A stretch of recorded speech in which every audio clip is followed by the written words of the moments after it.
कि हमारा स्वामी कोई और है, हमारा मित्र कोई और है। आज हम भगवान को भूल मिटाकर अपना मानना शुरू किया। मान लो कि हमारे प्रभु बहुत धनी है, लक्ष्मीपति है, तो हमें धन की जरूरत है तो धन दे देंगे। तो हमने प्रभु को अपना मानना शुरू किया कि मेरे स्वामी, मेरे नाथ, मेरे प्रभु। पर यहीं से जीव का मंगल प्रारंभ हो जाता है, यहीं से जीव का कल्याण शुरू हो जाता है। उसी दिन को परम मंगल मानना चाहिए जिस दिन से हम भगवान को अपना मानना शुरू किया, और उसी दिन से परम मंगल मानना चाहिए जिस दिन से हमने नाम जप शुरू किया भगवान का। उस दिन से हमारा परम मंगल शुरू हो गया। अब चूंकि अनंत जन्मों के हमारे पाप है इसलिए हमको अनुभव में नहीं आता है, लेकिन उसी दिन से हमारा परम मंगल शुरू हुआ जिस दिन हमने राधा बोला, जिस दिन हमने कृष्ण बोला, जिस दिन हमने राम बोला। जी नितिका अग्रवाल जी। राधे राधे महाराज जी। महाराज जी, आपने एकांतिक वार्तालाप में एक बार कहा था कि भगवान कभी भी अपने भक्त का भरोसा नहीं तोड़ते, ये उनकी करुणा और प्रेम की सबसे बड़ी महिमा है। महाराज जी, कृपा करके हमें ये मार्गदर्शन प्रदान करें कि हम अपने जीवन में कौन से भाव, आचरण और साधन अपनाएं जिससे हमारा विश्वास भगवान के प्रति इतना दृढ़ हो जाए कि कभी भी। पूरे वैसे तो सब शास्त्र भरे हैं इन्हीं बातों का वर्णन करने के लिए, लेकिन हम सार बात इतनी बताते कि प्रभु, जैसे इस बच्चे ने कहा, हमसे अच्छा आप हमें जानते हैं, हमसे अच्छा आप हमें जानते हैं, क्योंकि कल क्या होने वाला मुझे पता नहीं, आपको पता है।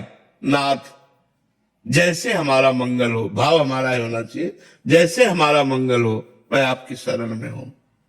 आप हमको वही सद्बुद्धि दीजिए, वही हमसे आचरण करवाइए, वही हमसे बात बुलवाइए जिससे हमारा मंगल हो। प्रभु, हमारी वाणी में बैठ जाइए, हमारे हृदय में बैठ जाइए। आप हमारे द्वारा कोई अमंगल कार्य न करवाइए, कोई गलत कार्य ना होने पावे। नाथ, आपकी मैं शरण में हूं। सबसे बड़ा भाव यह है। आचरण, यदि गृहस्थ हो, स्त्री शरीर है तो अपने पति पर, पुरुष शरीर है तो अपनी पत्नी पर, शेष सब में पवित्र भावना। गलत आचरण करने वाला भगवान की भक्ति में अग्रसर नहीं हो सकता।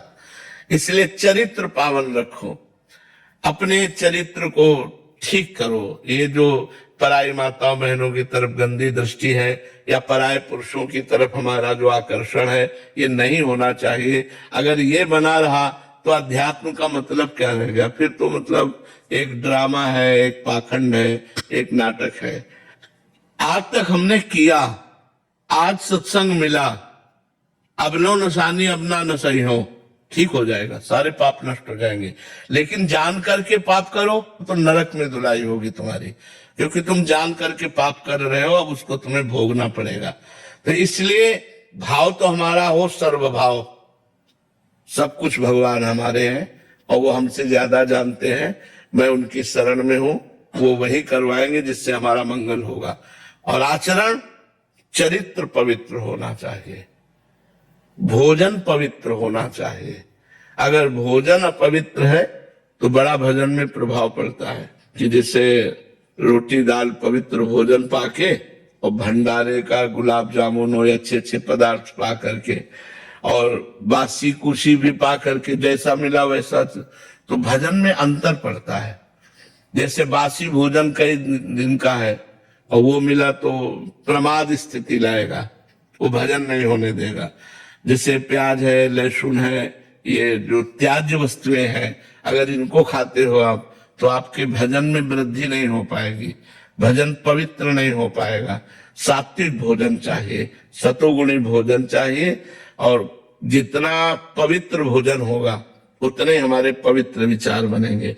तो हमारा भोजन पवित्र, हमारा चरित्र पवित्र, हमारा चिंतन पवित्र, और भगवान का नाम जप करें, इसी से सब हो जाएगा। इतनी बात समझ लो, इसी से सब हो जाएगा। आप समय नहीं दे पाते, मतलब हाँ, तो हमारा कथन है कि आप जो दिनचर्या कर रहे हो उसमें जो आपका खाली समय है, आप उस समय नाम जप कर लीजिए। मान लो आपका 5 बार खाली समय मिला, राधा राधा राधा राधा, फिर लैपटॉप में लगे, व्यापार में लगे, अपने कार्य में लगे। फिर हमको 2 मिनट बाद टाइम मिला, एक बार बोलने राधा, फिर तो हमारा भजन बन जाएगा। आप करके तो देखो, करके देखो। हमने एक बार बाहर कहा था कि अगर 5 मिनट में एक बार राधा नाम बोलोगे तो आप लेकर के देखो 5 मिनट कोई खाली ना जाए।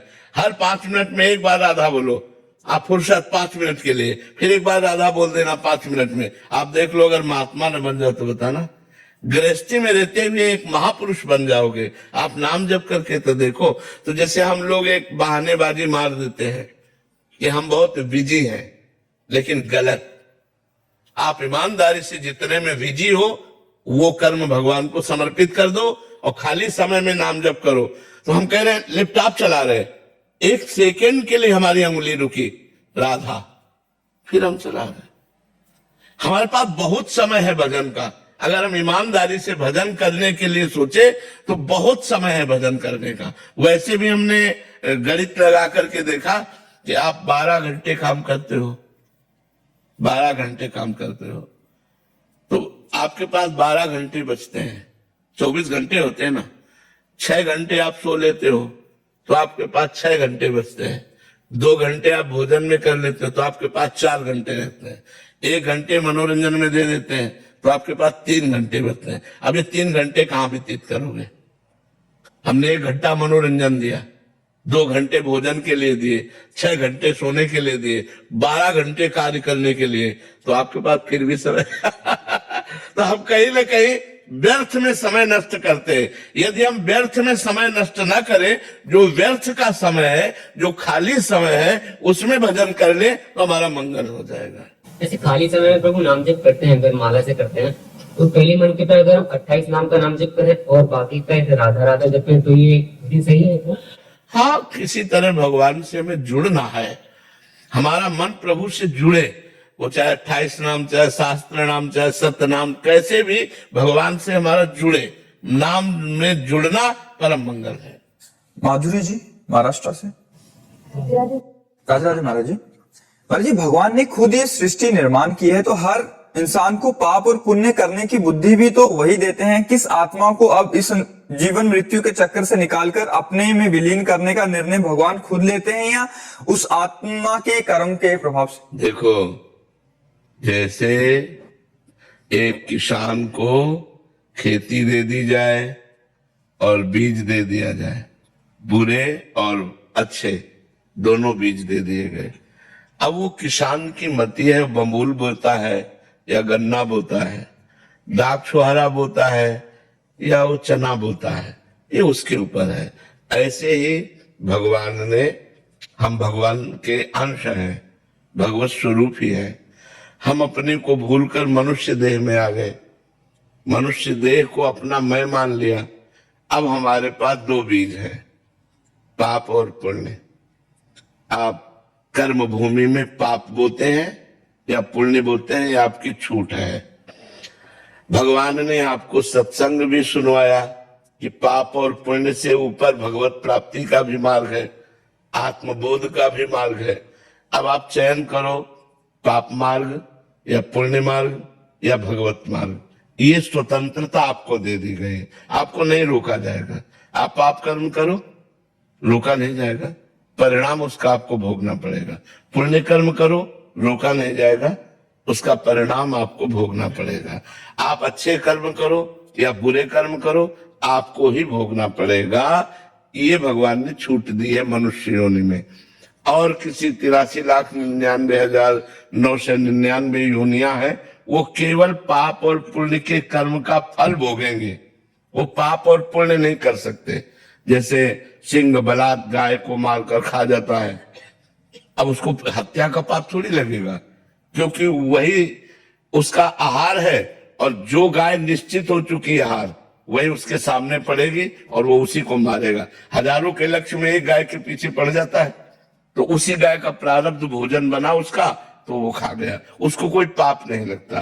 पाप और पुण्य मनुष्य योनि को लगता है, अन्य योनियों को नहीं। तो भगवान ने आपको पूरी छूट दी है। आप पाप कर्म मत कीजिए, अच्छे कर्म कीजिए, आप नाम जप कीजिए, आप तीर्थ याटन कीजिए, आप भगवत आराधना कीजिए। अब ये आपके ऊपर छूट दी गई है, इसमें भगवान नहीं, इसमें आपके ऊपर छूट दी गई।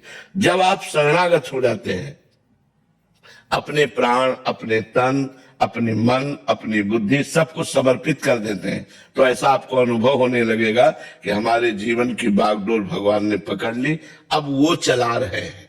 अहंकार भगवान के जीव ही शरण में गया तो अनुभव होने लगता है कि अब भगवान चला रहे हैं।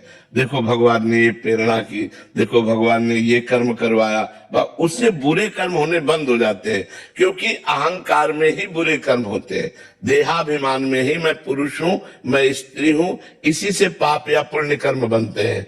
जब अहंकार भगवान के चरणों में समर्पित हो जाता है तो भागवत कर्म बनते हैं, पाप पुण्य कर्म नहीं, वो भागवत कर्म बनते हैं, श्री कृष्ण प्रीत्यर्थ कर्म बनते हैं, उससे वो भगवत प्राप्ति कर लेता है।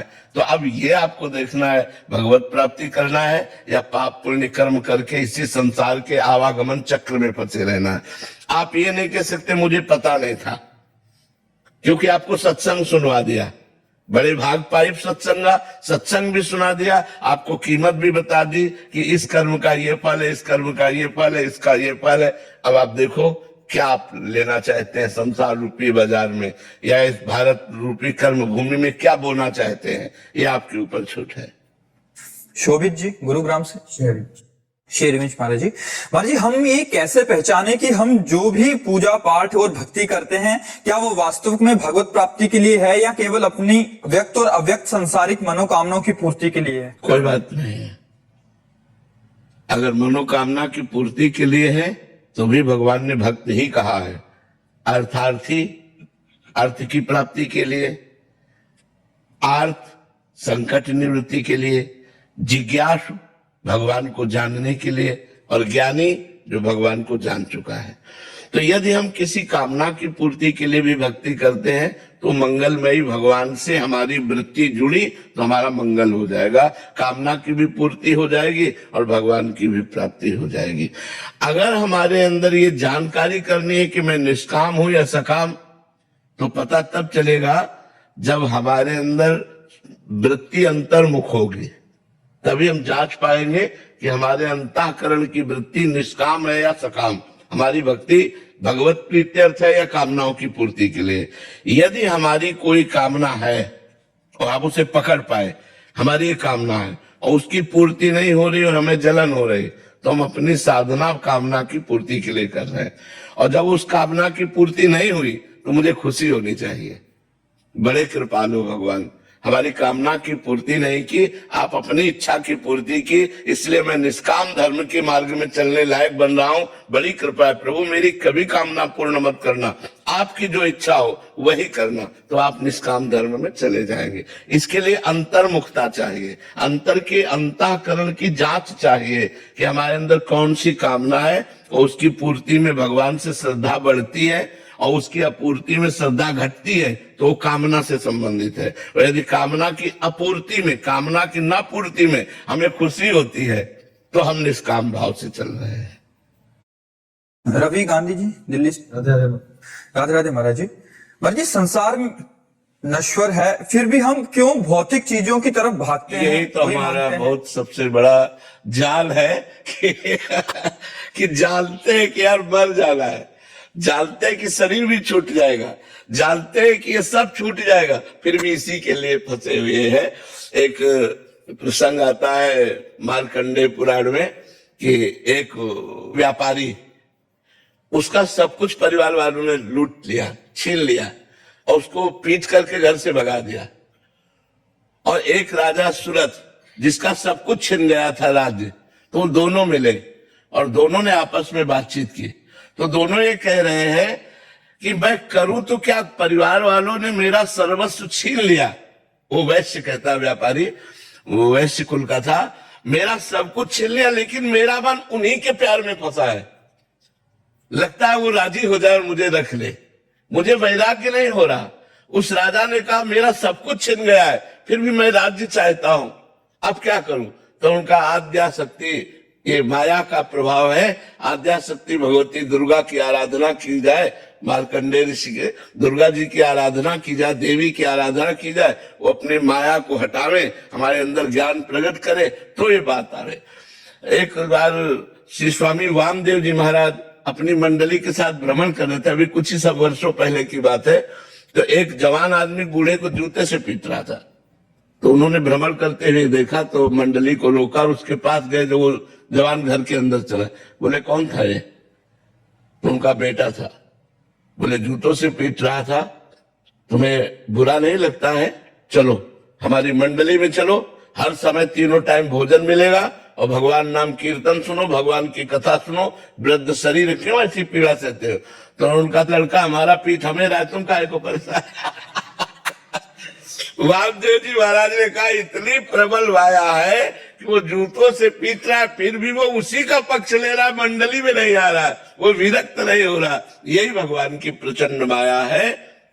हम जानते हैं कि हमारा जीवन व्यर्थ जा रहा है। हम सच्चिदानंद भगवान की प्राप्ति के लिए मानव जीवन प्राप्त किया।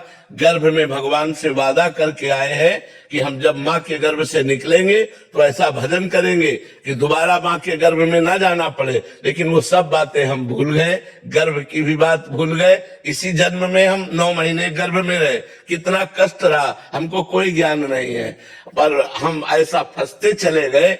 अब देखो, निकलने की कोशिश करो तो निकल नहीं सकते, और कोई हमें बांधे नहीं है, हम ही बंधे हुए हैं। पत्नी का मोह, पुत्र का मोह, पुत्री का मोह, मकान का मोह, परिवार का मोह, रिश्ते नाते का मोह, बैंक बैलेंस का मोह, और ये सब 1 सेकंड में छूट जाने वाला है। लेकिन ये जानते हुए भी जो हम नहीं छोड़ पा रहे, यही अज्ञान है, यही माया का बंधन है, और यही साधना से कटता है। जब हम साधना करते हैं, भजन करते हैं, तो एक एक चीज स्पष्ट दिखाई देती है। हम लोगों ने काम को ऐसे देखा जैसे आपको देखा है। ये काम, ये क्रोध, ये लोभ, ये मोह, उसकी वृत्ति को कैसे नष्ट करना है, वो सब भगवान ज्ञान प्रदान कर देते हैं। तब जब साधना करे, इसीलिए सबसे कहते हैं ज्यादा कलयुग है, कोई अन्य साधनाएं बन नहीं सकती, इसलिए नाम जप करो। कलयुग केवल नाम आधारा। जितना तुम अधिक राम कृष्ण हरि नाम जप करोगे, राधा राधा नाम जप करोगे, तुम्हारी बुद्धि शुद्ध हो जाएगी और तुम भगवान को प्राप्त हो जाओगे। नाम में बहुत बड़े सामर्थ्य है।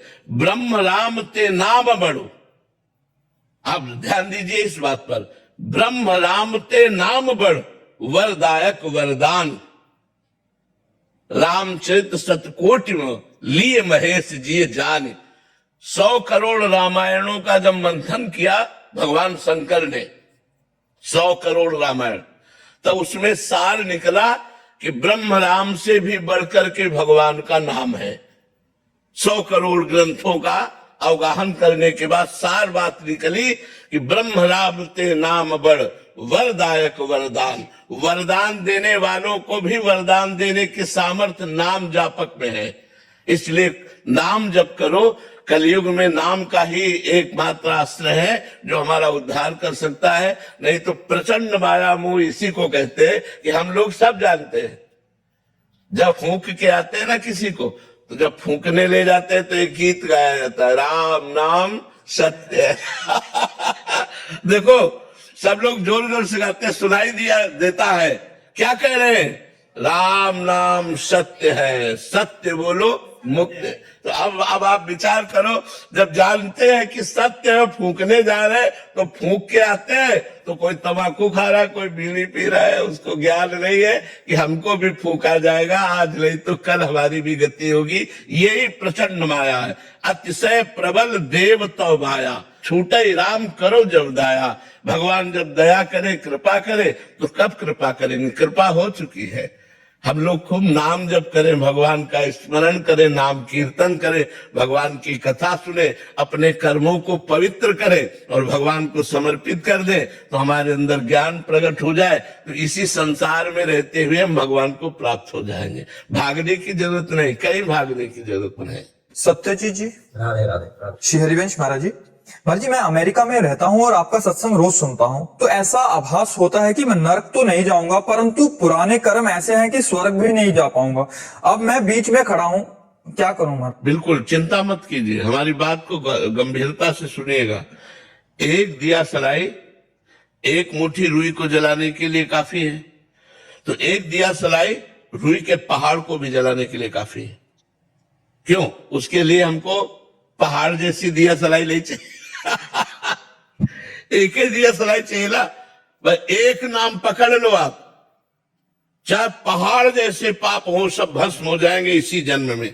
हमारी बात पर विश्वास करो, अपने कर्मों की तरफ मत देखो, भगवान की कृपा की तरफ देखो। भगवान कृपा करें तो बहुत जल्दी हमको निर्मल कर सकते हैं, और उनकी कृपा तभी होगी जब हम नाम जप करें। आप नाम जप पर विश्वास रखिए, नाम जप कीजिए, पहाड़ के पहाड़ जैसे पाप नष्ट हो जाएंगे। पर नाम के बल से नए पाप मत कीजिए, फिर दोष हो जाएगा, फिर नामापराध लागू हो जाएगा, क्योंकि आप नामापराध कर रहे हैं। नाम के बल से पाप करना ये नामापराध है। नाम को अब जैसे हमने महिमा सुनी और हमने ये लगा कि अभी तक मैं पाप करता रहा, तो आज से नियम ले लें, अब लो नसानी अब ना नशे हो। आज तक तो किया, अब नहीं करेंगे। तो नाम भगवान विश्वास करो सारे पाप नष्ट कर देंगे। नाम संकीर्तनम यस्य सर्व पाप प्रणाशनम, सब प्रकार के पापों का नाश करने के सामर्थ्य भगवान के नाम में, भगवान के नाम कीर्तन में है। आप अमेरिका में रहो चाहे जहां रहो, हमारे भगवान ने जब एक पैर बढ़ाया तो ब्रह्मलोक तक गया। अमेरिका तो बहुत नजदीक है, ज्यादा दूरी नहीं है। आधा घंटे रोज नाम कीर्तन करो, हर समय नाम जपने का प्रयास करो, गंदे भोजन का त्याग करो, गंदे आचरण का त्याग करो, निश्चिंत रहो, पीछे के सारे पाप भस्म हो जाएंगे भगवान के नाम के प्रताप से। राधिका शर्मा जी इंदौर से। राधे राधे महाराज जी। महाराज जी, अभी कुछ समय पहले कह रहे हैं कि आपकी माता जी का दाहिका शक्ति से चपेट में आ गई, आरती कर रहे थे। जलते समय भी महाराज जी उनकी बड़ी अच्छी स्थिति थी कि हरिवंश नाम भी ले रहे थे, राधा वल्लभ श्री हरिवंश, राधा वल्लभ श्री हरिवंश। और जब उनको होश आया, बेहोशी की स्थिति में भी राधा नाम ही ले रहे थे। और 84 जी करते करते इतना 25 दिन ऐसे निकाले उन्हें ब्रज दर्श लगा के, और पूरा एकदम आश्रित और नाम। फिर महाराज जी वो पंचतत्व में विलीन हो गए। तो कह रहे कि पर महाराज जी कुछ लोग कहते हैं कि 25 दिन तक इतनी पूजा पाठ करते थे, फिर भी वो नहीं, वो लोग क्या जाने। हाँ, अंतिम स्थिति बहुत बढ़िया थी। कह रहे केवल नाम और अंतिम बिल्कुल इससे कोई महत्व नहीं रखता कि उनका शरीर जल गया, इससे कोई महत्व नहीं रखता। बड़े बड़े संतों की बड़ी बड़ी विचित्र लीलाएं हुई, हम तुम्हें कहां तक सुना। पूज्यपाद उड़िया बाबा ब्रह्मलीन महापुरुष, हर समय ब्रह्माकार वृत्ति, गड़ासे से काटे गए हैं वृंदावन में। ध्यानस्थ बैठे हुए थे, तो उन्हीं के आश्रम में एक रहता था, वो आया तो 2 शिष्य मोर छल जुड़ा रहे थे। बाबा ध्यानस्थ बैठे थे, नीचे प्रभुदत्त ब्रह्मचारी जी की भागवती कथा हो रही थी, तो बाबा ऐसे ध्यानस्थ बैठे थे। वो आया, बोला लाओ मैं मोर छल डुलाऊंगा। भाई सबको अधिकार थोड़ी है संतों की सेवा का, तो तुम कैसे, अधिकार होता है ना देखा। तो उन्होंने मना कर दिया, और वो गुस्सा के गया, चारा काटने वाला गड़ासा जो होता है, हाथ से देहात में चारा काटा रहता है, वो गड़ासा होता है, वो गड़ासा ले आया और कंबल में लुका के लाया, और 5-6 गड़ासे महाराज जी के मारे 6-6 इंच घुस गए, खून के फव्वारे चलने लगे। अब इतना बड़ा हादसा हो गया, ओम इतना उच्चारण किया और शरीर छोड़ दिया। अब सोचो, जीवन भर भजन किया ऐसे महापुरुष, और अंतिम समय ऐसा उनका व्यतीत हो रहा है। बक्सर के मामा जी बहुत बड़े संत थे, कथा कहने जा रहे थे, एक्सीडेंट हुआ, जोर से चिल्लाए राधा, और बस खत्म, गाड़ी का एक्सीडेंट। कितनों के हम आपको बताए। अच्छा, अगर उनको मान लो 20-25 दिन व्यतीत हुए, मुझे 20 साल हो गए किडनी का कष्ट भोगते हुए, हमें पूरे जीवन भर कष्ट भोगना है, जितने जीवन है। अब आप कहो बचपन से भजन में लगे, अगर ये तारतम्य देखा जाए भोगने का, तो इसका भजन से कोई तारतम्य नहीं है, ये पूर्व के कर्मों का परिणाम है। हमें इस पर नहीं जाना चाहिए कि लोग क्या कहते हैं। मतलब कितने ऐसे पापी लोग हैं जिनको जुकाम नहीं होता है, ये बचपन से बाबा जी किडनी खराब। तो अब ये चीजें थोड़ा भगवान की बात समझनी होगी कि हमारा अंतिम जन्म है। अब हमारे जितने भी पाप कर्म है संचित तो भस्म हो गए, अब जो प्रारब्ध रहा उसे हम भोग लेते हैं, और क्रियमाण भगवान की शरण में जा रहा है, हम भगवान को प्राप्त हो जाएंगे।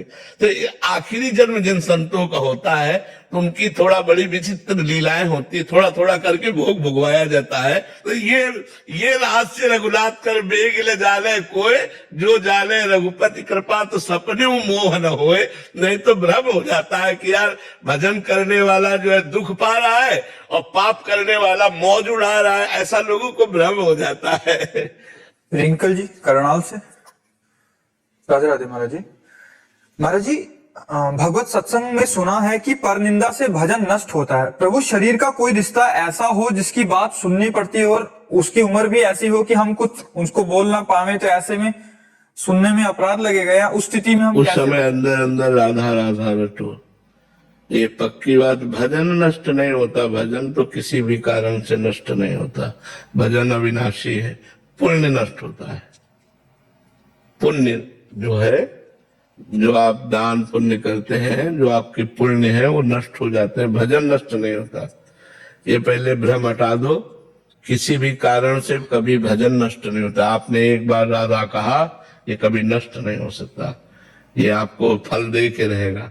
हाँ, अब आपने अपराध किया तो ऐसे रुक जाएगा। राधा नाम जप नहीं पाओगे और उसका फल अभी नहीं मिलेगा। पहले आप दंड भोगो, फिर वो फल प्राप्त होगा। तो हम किसी की निंदा करें या निंदा सुने तो हमारे पुण्य नष्ट हो जाते हैं। भजन नष्ट नहीं होता। भजन रुक जाएगा, भजन नष्ट नहीं होगा। तो हमें ऐसी परिस्थिति में जब मानो घर में है और अपने बुजुर्ग जन है या पति ही है या परिवार का सदस्य है और वो संतों की निंदा करता है या किसी की भी निंदा करता है, तो अंदर अंदर जलन महसूस होनी चाहिए। और राधा राधा राधा अगर ऐसा है तो फिर आपको पाप नहीं लगेगा। वैष्णवी जी। राधे राधे महाराज जी। राधे राधे महाराज जी। महाराज जी, मैं पेशे से डॉक्टर बन रही हूँ। जब हमारी ड्यूटी ऐसी जगह लगती है जहाँ पर वार्ड में कई मरीजों की मृत्यु हो जाती है, तब मन अशांत और विचलित सा हो जाता है। महाराज जी, कैसे हम अपने आप को शांत रखें? नहीं, पहली बात तो ये है, इस लोक का नाम है मृत्यु लोक। मरना यहाँ स्वाभाविक है। अब अगर कोई मरीज ऐसा आता है जो आपकी उपचार वृत्ति से बच जाता है, तो उसको बचना था इसलिए बच जाता है। और यदि वो आपके पूर्ण प्रयास के बाद भी वो शरीर त्याग देता है तो उसका मृत्यु का राइट टाइम है। उसे कोई ना डॉक्टर टाल सकता है, न कोई ऋषि मुनि टाल सकता है। जो मृत्यु का टाइम है उसी समय वो मरेगा। मानो अगर अस्पताल में जाकर के मृत्यु कई की हो रही है तो उनकी मृत्यु होनी है। जैसे बहुत अच्छे डॉक्टर होते हैं, सफलता पूर्वक ऑपरेशन करते हैं, फिर भी असफलता हाथ लगती है और वो मरीज मर जाता है, तो उसको मरना ही था इसलिए मर जाता है। और बहुत जगह ऐसा होता है, सफल हो गया और जीवित हो गया, तो उसको जीवित होना है इसलिए वो जीवित हो जाता है। उसमें डॉक्टर का कोई दोष नहीं देना चाहिए कि डॉक्टर ने कोई प्रयास कम किया। हर डॉक्टर चाहता है, उसको दो उद्देश्य होते हैं। एक तो उद्देश्य होता है कि मैं कितने मरीजों को स्वस्थ करूं। मेरी जो विज्ञान दृष्टि है, डॉक्टरी दृष्टि है, उसके द्वारा मैं कितनों को सफलतापूर्वक ऑपरेशन कर सकूं, कितनों को सुख पहुंचा सकूं। और एक होता है धन वृत्ति। तो जिनकी धन वृत्ति है उनसे चूक हो सकती है, उनसे चूक हो सकती है, क्योंकि वो मरीज के दर्द को महसूस नहीं कर रहा, वो केवल अपना व्यापार मानकर डॉक्टरी का धन लेने। लेकिन जिनको अपनी डॉक्टरी का प्रयोग करके दूसरों को सुख पहुंचाने, वो कभी ऐसा नहीं कर सकते कि वो चूक कर दे। ऐसे डॉक्टरों से भी असफलता हो जाती है कि मृत्यु हो जाती है, तो उस समय मानना चाहिए कि इस व्यक्ति की मृत्यु ही निश्चित थी, उसी टाइम पे मृत्यु हो गई है। और जो लोग प्रमाद करते हैं डॉक्टरी में, फिर भगवान उनको क्षमा नहीं करते, क्योंकि आप डॉक्टर हो, मरीज आपको समर्पित है। अगर आप प्रमाद स्थिति करते हैं तो उस प्रमाद स्थिति में आपको दंड का भागी बनना पड़ेगा। जब समय आएगा तो ये कर्म आपको फिर दंड देगा, भोग। तो आप उसमें निश्चिंत रहिए, आप अपना प्रयास सफलता पूर्वक करती रहिए।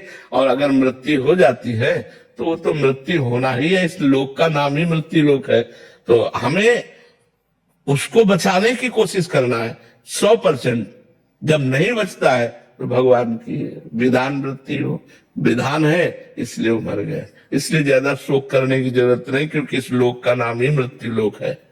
सीमा सोनी जी। श्री हरिवंश महाराज जी, आपके चरणों में कोटि कोटि प्रणाम। महाराज जी, यदि कोई स्त्री अपने गृहस्थ कर्तव्यों और ऑफिस के कर्तव्यों को ईमानदारी से निभाते हुए यथासंभव भगवत स्मरण करते हुए जीवन यापन करे तो क्या उसे इसी जीवन में भगवत प्राप्ति का संयोग? हाँ, बिल्कुल बिल्कुल हो सकता है। यदि वो पापाचरण न करे, अपने पति को भगवान माने, किसी से द्वेष न करे, शरीर पवित्र, मन पवित्र, विचार पवित्र, भगवान का नाम जप कर रहे, तो निर्मल मन जन सो मोहि पावा, मोहि कपट छल छिद्र न भावा। तो निर्मल मन हुआ तो भगवान की प्राप्ति हो ही जाएगी। जब हमसे कोई गंदे आचरण नहीं होते, नाम जप करते हैं, अपने कर्म को भगवान को समर्पित करते हैं, अपने पति को भगवान का स्वरूप मानते हैं, तो निश्चित भगवत प्राप्ति हो जाएगी। गोकुलेश त्रिपाठी जी, बनारस से। राधे राधे। राधे राधे महाराज जी। महाराज जी, क्या सदगुरु हमें दीक्षित करके ही प्रभु के मार्ग पर चलने की प्रेरणा देते हैं, या हम बिना दीक्षा लिए भी उनकी वाणी में विश्वास कर भगवत प्राप्ति के मार्ग पर प्रशस्त हो सकते? हाँ, दोनों बातें हैं। अगर हमारी श्रद्धा इस कोट की नहीं बनती कि हम दीक्षा आदि के उसमें, तो उनकी वाणी पे चले तो वो शिष्य ही माना जाएगा। जो संत वाणी का अनुसरण करता है, तो संत वाणी में सब कुछ व्यक्त हो जाता है, कुछ गुप्त नहीं रहता। संत इतने उदार होते हैं जो अपने हृदय की साधना के गुप्त से गुप्त रहस्य को भी समाज को दे देते हैं। तो अगर हम उनकी वाणी को गौर से सुने और उसी के अनुसार चलें और नाम जप करें, तो बिना दीक्षा लिए भी कल्याण हो जाएगा। क्योंकि हमने गुरु तो मान ही लिया ना, उनकी वाणी का अनुसरण कर रहे हैं, तो गुरु मान करके तो कर रहे हैं। तभी हमारी श्रद्धा पुष्ट तभी होगी जब हम गुरु भाव रखेंगे। तो हम उनकी वाणी का अनुसरण करें और उनके द्वारा दिया हुआ नाम जप करें। जैसे जो संत हैं, कोई कह रहा राम राम जपो, कोई कह रहा राधा राधा जपो, तो उनके मुंह से हमने राधा राधा पकड़ लिया, ये हुआ गुरु मंत्र, और उनकी वाणी को सुनकर हम अनुसरण कर रहे हैं, ये हमारा मार्ग हो गया। तो गुरु मंत्र और मार्ग से भगवत प्राप्ति हो जाएगी। नित्या जी, श्री हरिवंश महाराज जी। महाराज जी, मैं श्री जी और ठाकुर जी को माता पिता के भाव से मानती हूँ। मेरी इच्छा है कि इस जन्म के बाद अगले जन्म में जैसा मैं चाहती हूँ और श्री जी की इच्छा मिलाकर जिसमें मैं और अच्छे से इस मार्ग पर चल पाऊं, भगवत प्राप्ति कर सकूं, तब तो ये मुझे सदा के लिए। तो अगले जन्म के लिए क्या सोचती, इसी जन्म में क्यों नहीं कर लेती? अगला जन्म पता नहीं पशु पक्षी का मिले, गारंटी थोड़ी कि अब मनुष्य ही बनेंगे, कोई गारंटी नहीं। इसलिए हमको इसी जन्म में काम करना चाहिए। जो हमें अन्य जन्म के लिए सोच रहे वो इसी जन्म में कर लेना चाहिए। ये तो बहुत गलत धारणा हो गई कि अगले जन्म में करेंगे। नहीं नहीं, इसी जन्म में अभी से शुरू करो। काल करे सो आज कर, आज करे सो अब, पल में परलय होएगी, बहुर करोगे कब। अभी जपो राधा राधा, अभी जपो। नरेश उपाध्याय। राधे राधे महाराज जी। महाराज जी, मेरे मन में एक विडंबना है कि किसी साधु महात्मा को या कोई घर में मांगने के लिए आता है तो आटा चावल दाल या कुछ भी भिक्षा देते हैं, तो अगर उसको बेच के अगर मदिरा पान करता हो तो गलत है, गलत है। आप भी गलत फल के भागी बनेंगे। इसीलिए हम प्रायः सबसे प्रार्थना करते हैं, कोई मांगने आता है, कुछ संत ऐसे हैं, कुछ संत ऐसे हैं जो आटा मांग लाते हैं, 15 दिन के लिए अपना बनाया खाया, फिर 15 दिन के लिए मांग लाते हैं। ऐसे है हमारे ब्रजमंडल में संत जो चून, आटा को चून कहते हैं, और चुटकी मतलब इतना आटा, ऐसे वो 10, 15, 20 घरों से मांग लिया, 2-4 किलो हो गए, वो भजन करते हैं। तो हमें लगता है कि अगर हमारे घर कोई मतलब मांगने आवे तो हमें प्रार्थना करनी चाहिए कि आप बैठकर रोटी दाल भर पेट चाय पा लीजिए, या आपकी इच्छा है तो 2 रोटी ले लीजिए, और ऐसी प्रार्थना कर देनी चाहिए। अन्न है, रुपया है, बहुत देख समझ के देना चाहिए। अगर बोले तुम्हें श्राप लगेगा, अगर इतनी सामर्थ्य होती तो घर घर भटकते काहे को। श्राप और वरदान देने की सामर्थ्य होती तो दरवाजों पे भटकना नहीं होता, समझते हो। काफी सारे ऐसे हैं कि वो पैसे मांगते हैं कि 500 रुपया दे दो हमें। घोर पाखंडी होते हैं जो ऐसा कहते हैं। ये वृंदावन में दर्शन होते हैं, किसी ने एकदम से आपसे साक्षात बोला, मतलब कि अगर नहीं करोगे तो ये आपके साथ कष्ट होगा, और जीवन में उसी अगले साल हमारा नया पुत्र हुआ तो उसको बहुत पीड़ा हुई, तो हम लोगों को लगा कि हम नहीं नहीं नहीं नहीं, ऐसा कभी नहीं। वो संयोग है, देखो वो संयोग है कि आपका प्रारब्ध बुरा आ गया और आपको लगा कि उस महात्मा ने कह दिया तो ऐसा हो गया। बिल्कुल कदापि नहीं, ऐसा कदापि नहीं। वो बुरा प्रारब्ध आना ही था, उसके लिए महात्मा का कोई उसमें वाक्य नहीं है। कोई तो आप निश्चित समझ लो कोई ऐसा साप और वरदान देने वाला समर्थ महात्मा वो ये नहीं कह सकता कि अगर आप ये नहीं दोगे तो आपको ऐसा हो जाएगा, ऐसा कभी नहीं कह सकता। मांग सकते हैं, वो भिक्षावृत्ति से आते हैं, ऐसे भी महापुरुष भी होते हैं जो भिक्षावृत्ति से आते हैं, तो वो बहुत संतोषी होते हैं। अगर आप ना कह दीजिए तो अच्छा बेटा, वो चले जाएंगे, क्योंकि वो इतनी क्षमता प्राप्त कर चुके हैं। और जो ये कि हम तुम्हारा अहित हो जाएगा, तो ऐसा नहीं, ऐसे कोई नहीं, ऐसा कोई नहीं, तुम्हारा अहित नहीं कर सकता, ये हम तुमसे वादा करते हैं, क्योंकि इतनी सामर्थ्य उसमें नहीं है कि तुम्हारा अहित कर सके। हाँ, रोटी दाल पालो, आप ठंडी लग रही है, आपके पास कपड़ा नहीं, तो लो हमारी जैकेट ले लो, पहन लो। आप अगर बीमार हो तो चलो मैं औषधि दिला दूं तुम्हें, इतनी सेवा तो हम कर सकते हैं। इसके आगे रुपया हमें जहां देना है वहां बहुत होश में देना है, और ये बेच लेगा इसको भी बहुत होश में देना है, क्योंकि वो शराब पीता है, मांस खाता है, तो उसके भागीदार हम भी तो बनते हैं ना। इसलिए दान सुपात्र को देना चाहिए। शास्त्रों में वर्णन आता है दान को सुपात्र को देना चाहिए, कुपात्र को नहीं देना चाहिए। और प्रायः जो अच्छे संत होते हैं जो भगवान में अपने जीवन को, तो जैसे हम लोग मांग के खाए हैं, आदेश है शास्त्रों का, आचार्यों का आदेश है भिक्षावृत्ति करे, उससे अभिमान नष्ट होता है। 5 घरों में जाके 1-1 रोटी 2-2 रोटी मांग ली, अपना दिन भर के लिए भोजन ले आए और चला। और जैसे आटा मान लो गुरुजी हमारे स्वयं बनाते थे, बना के लाडली लाल को भोग लगा के पवाते थे, तो उनके लिए जैसे गांव में गए आटा मांग लाए, 2-2.5 किलो 3 किलो 4 किलो जो मिला, वो 8-10 दिन 15 दिन जो चला, फिर मांग लाए जाके। तो कुछ ऐसे संत हैं जो मांग करके आटा ले जाते हैं, पर वो पहचान हो जाती है। तो प्रायः प्रार्थना कर दे कि हमारे यहाँ से बना हुआ भोजन मिल सकता है, आपको लेना हो ले लीजिए, आप बैठ कर पा लीजिए, नहीं तो फिर और ले लीजिए। तो अगर वो कहता है कि सांप या कुछ ऐसा, तो उस पर ध्यान न दे, राधा राधा राधा राधे राधे चलो, बस इतना है कि राधे राधे चलो। कोई भी सामर्थ्यशाली महात्मा ऐसा नहीं होता जो तुम्हें इस तरह का व्यवहार करे। हाँ, अगर तुम मार भी दोगे तो तुम्हारा मंगल मनाएगा, अमंगल नहीं मना सकता। जो सच्चा संत है वो कभी अमंगल नहीं मना सकता, ये बात पक्का समझ लो। अगर किसी कारणवशात वो नाराज हो जाता है, जैसे देवर्षि नारद जी विचरण कर रहे थे, कैलाश के समीप ही अलकनंदा थे। अलकनंदा में कुबेर के नलकूबर मणिग्रीव नाम के 2 पुत्र, ये अब इतने बड़े धनाध्यक्ष त्रिभुवन के कुबेर जी, अब उनके पुत्र, तो वो देव मदिरा पान करके, जो देवता लोग पान करते हैं, वो मदिरा पान करके गंगा जी में निर्वस्त्र अप्सराओं के साथ जल क्रीड़ा कर रहे थे। तो अप्सराओं ने देखा देवर्षि नारद जी, तो फौरन शर्मा कर बाहर निकली और वस्त्र आदि धारण करके प्रणाम किया।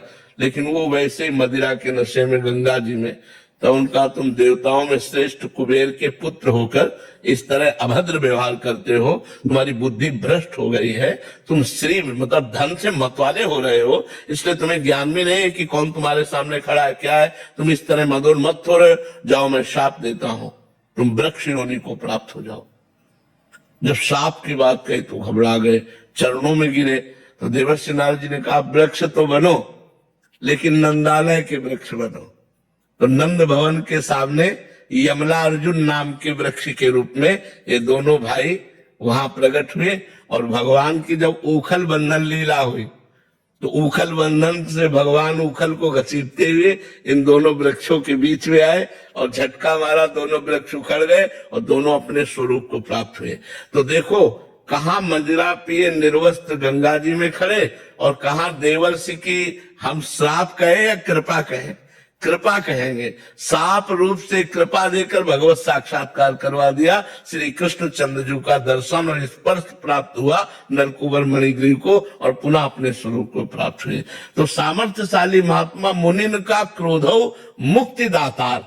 अगर मुनिजन सामर्थ्यशाली संत क्रोध भी करे तो वो मोक्ष प्रदान कर देते हैं, वो भगवान को प्रदान कर देते हैं। ऐसे घटिया बात नहीं। संत वही है जिसको तुम गाली दो और वो तुम्हारा मंगल बनाए, उसे संत कहते हैं। उमा संत के यही बड़ाई, मंद करत जो करे भलाई। तो बिल्कुल मत डरना, कुछ नहीं होने वाला। राधा राधा ऐसे संतों से कहे राधे राधे महाराज, बैठ के मानो तो भोजन पालो, नहीं तो पधारो, कोई बात नहीं। महाराज जी क्या हृदय बहुत नाजुक होता है, क्योंकि घर परिवार में मोह होता है, तो बात भले हम न दें, भेज दें, पर वो बात घर कर जाती है। और जब भी कुछ बुरा होता है तो बार बार याद आता है कि उस संत ने ऐसा बोला था, मेरा अपराध बन गया। ये बहुतों के प्रश्न भी होते हैं। तो महाराज जी इस पे अपने कर्मों का ही माने ना। बिल्कुल बिल्कुल, अपने कर्मों का ही फल। और संयोग बन गया ऐसा तो बार बार लगता है कि ऐसा हो नहीं, किसी के गलत करने से ऐसा हो तो सब संसार को लूट लेना, ऐसा नहीं, ऐसा बिल्कुल नहीं। को न काहू के सुख दुख कर दाता, निज कृत कर्म भोग सुनता। हाँ, गृहस्थ धर्म में एक आतिथ्य धर्म है, आए हुए अतिथि का सत्कार करना, अपने दरवाजे पे जो मांगने आया है उसका आदर करना। तो हम प्रिय वचन तो बोल सकते हैं, पहला आदर होता है प्रिय वचन, राधे श्याम, हाथ जोड़ लिया, राधे श्याम, आइए आइए, क्या सेवा करें, हमें 5,000 रुपया दे दो, नहीं। पानी पियोगे आप, भोजन पाओगे, नहीं, फिर हम रुपया नहीं दे सकते, खत्म खेल। कोई अपराध आपको नहीं लगेगा, क्योंकि आपने पहला आदर किया है उनका। निरादर किसी का ऐसे नहीं, किसी राधे, भले वो भिक्षुक है, किसी भी तरह का है, राधे श्याम आइए।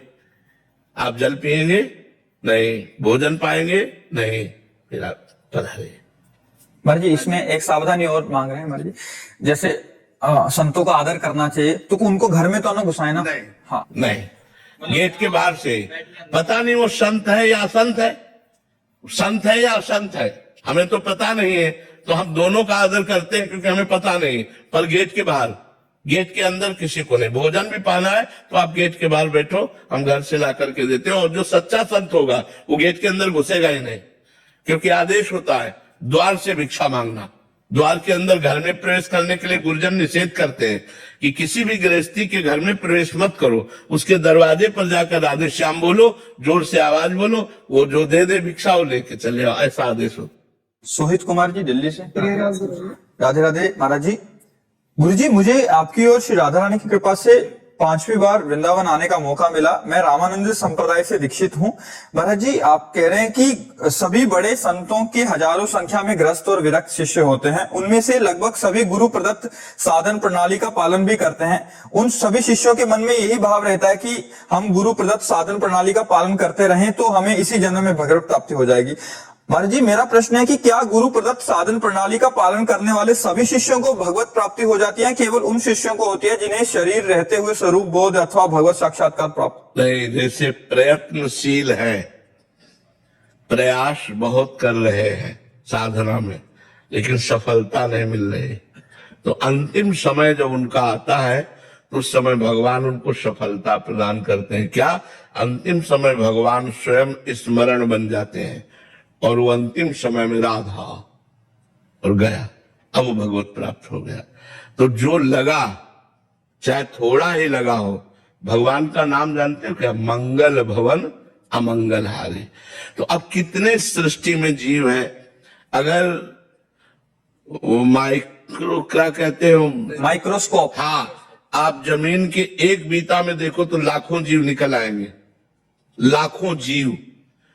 तो अगर हम लाखों का कल्याण हो रहा है तो कोई खास बात थोड़ी है, अनंत जीव है, अनंत जीवों में लाखों का कल्याण हो गया तो कौन सी बात है? अनंत ब्रह्मांड है, केवल इसी मृत्यु लोक में कल्याण होता है, अन्य लोकों में नहीं। अन्य लोकों में यहाँ के किए हुए कर्मों का फल भोगना होता है।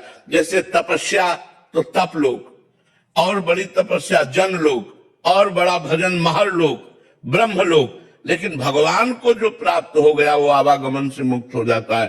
तो जैसे हम लोग प्रयास कर रहे हैं, हमारे लोग कितने साधक प्रयास कर रहे हैं, न काम मिटा, न क्रोध मिटा, न लोभ मिटा, सब वही बातें भरी है। उनकी तो जय जय है जो जीते जी कामादि दोष रहितम कुर्मान समच, जिन्होंने कामादि दोषों का त्याग कर दिया। भगवान कहते हैं कामादिक मद दम्भ न जाके तात निरंतर बस में ताके। जो काम विजयी है, क्रोध विजयी है लोग, लेकिन ये कहना बहुत सरल है, काम विजयी कहना बहुत सरल है, वो जाने मोरी छाती हम लोगों का हृदय जानता है कि मतलब कितनी मार पड़ती है, तब वो सहन करते करते गुरु कृपा से, भगवान की कृपा से, लोग आके प्रार्थना करके तब कहीं छुट्टी मिलती है। नहीं, ये जीवन भर सबको अपना गुलाम बनाए रखता है। काम जो है ये जीवन भर गुलाम बनाए रखता है। जो मन है वो सबको अपने अधीन किए रखता है, चाहे जितना कोई बलवान हो। तो जब हम प्रयास करते हैं और हम असफल हैं, भगवत प्राप्ति के योग्य नहीं, लेकिन भगवान ने देखा कि इसने जीवन भर प्रयास किया, तो अंतिम समय भगवान करुणा कर देते हैं, क्योंकि प्रभु करुणा में है। रात न प्रभु चित्त चूक किए की, करत सुरत सहबार ही की। प्रभु उसके बाहरी गलती को नहीं देखते, देखते हैं उसके हृदय की बात, कि वो मुझे प्राप्त करने के लिए प्रयास किया लेकिन सफल नहीं हुआ, तो भगवान सफल कर देते हैं। अंतिम समय उसको किसी भक्त का सानिध्य मिल जाएगा, वो उसको भगवान का नाम सुना देगा, या उसके अंदर से भगवान का नाम स्फुरित हो जाएगा और वो भगवान को प्राप्त हो जाएगा पक्का। भजन कभी बेकार नहीं जाता। अच्छा, जैसे मानो भगवान